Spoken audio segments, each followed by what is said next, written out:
Hi, this is Frank Rositas. This is my video submission for week 7 of my FTE 217. Today's date is 2/13/2026. Instructor is Brendan Evans. Like I said, this is the video assignment week 7. So, real quick, my area is free and clear of all other firearms and ammunition except for the one that I am working on now. This one is it's open right now. You can see that it's clear. There's nothing obviously in the chamber, so weapon is safe to work on. So let's get started. The reasons you would do any type of trigger work is one, when you go to pull the trigger, if there's way too much creep in there, there's just way too much travel, you want to adjust that. Or if your trigger is too heavy, if you feel a gritty, grinding type feeling in it, or if you're having problems with it firing. These are the things that you would want to consider doing trigger work on your AR. Improper trigger work can be done. There's a lot of things that you can do that are improper, but the biggest ones we're going to talk about right here is if you do improper work by shaving off too much material and causing the trigger one to not engage and constantly just keep slipping out, that can lead to misfires, or just plain and simple, your trigger's not going to want to cock. It's just going to keep going back. It'd be like it's just open. So you'll have problems with on your recocking. You won't be able to use your weapon. You just have a bad trigger then. Other things, like I said before, was removing too much. So you want to be able to not take off too much material.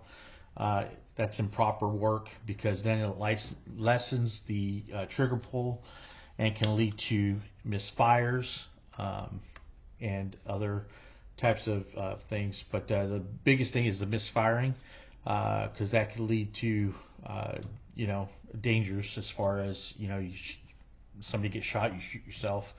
Not a good thing. So improper trigger work would be taking way too much material off, as far as I'm concerned. All right, part 2, we're going to talk about inspection of the firearm.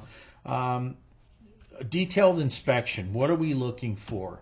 Well, everything's put together right now, but let's just say we have it all. Oh, come on. Let's say we all have it disconnected. So what we're going to look at with light is, one, if this came in and it has some problems with cycling or something like that, I'm going to look at the gas tube, make sure the gas tube is centered, make sure that it's correct. You can always use a bore scope, which I have down here, to look inside and make sure that your gas holes are lined up. That meaning the gas hole from the barrel to the gas block, that they're aligned, so you have hole to hole instead of an off-center hole restricting the amount of gas coming through. That could be a possibility. Of course, then there's a bent or binding on the gas tube itself. It is aluminum. It's not. It can bend. So next, you'll want to inspect, make sure everything's right. The gas tube here is where it should be, the length, and make sure that it looks centered. And it does. Looks perfect. Obviously, it's a new rifle. You also want to look at the feed ramps, and you'll want to look at the teeth. You'll want to make sure that everything looks good, that you're not missing anything. Nothing's broken on the inside. Yeah, let's see here. So we want to make sure we look inside, make sure there's no other debris in there. Again, with the bore scope I have, I can actually use just the forward end and get a better picture. But this obviously it's a new rifle, so there's not going to be any issues with that. Second is I'm going to want to make sure that I inspect everything down to the springs inside the trigger group.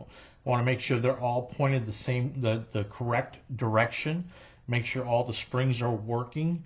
That includes checking with a disconnector spring, making sure that you can push down on the back of the disconnector and you can feel the spring push it back up. Make sure you're looking around, seeing if there's any cracks or any of the springs that might be broken. So this looks good, obviously. And then, of course, the function check that was done earlier. Buffer spring, you can take out the buffer spring and you can look to see if there is any damage to the buffer spring or the buffer itself. Definitely make sure that the person bringing it in did not cut the buffer. Make sure it's the correct size. Make sure it wasn't cut down. So that could also lead to some issues with maybe cycling. Other things that we're going to look for besides that, just make sure that up in here everything looks good. Make sure there's nothing obstructing anything. Obviously check everything's functioning in there. Next would be coming to the bolt. What we're going to want to do is we're going to want to make sure that our gas key is secure and tight. We're going to want to make sure that everything else looks good with this bolt. We're going to look for any types of damage as far as cracks in the bolt, because it is metal and it could crack. We're also going to go ahead and we'll take out the firing pin. We'll look at the top of the pin. One is we'll make sure that it is round. Make sure that it's not dented or bent in any way. And that goes for the whole firing pin, not just tip. You want to make sure that it is straight and round, and there's no issues with that. You'll want to check the cam pin looks good. No cracking on that. No stress fractures or anything like that. Also, with the bolt itself, you'll want to go ahead and take the bolt apart and make sure that everything looks good. You'll want to check the springs. Let's see here. Got the wrong one. There it is. You want to check the springs, make sure everything looks good. And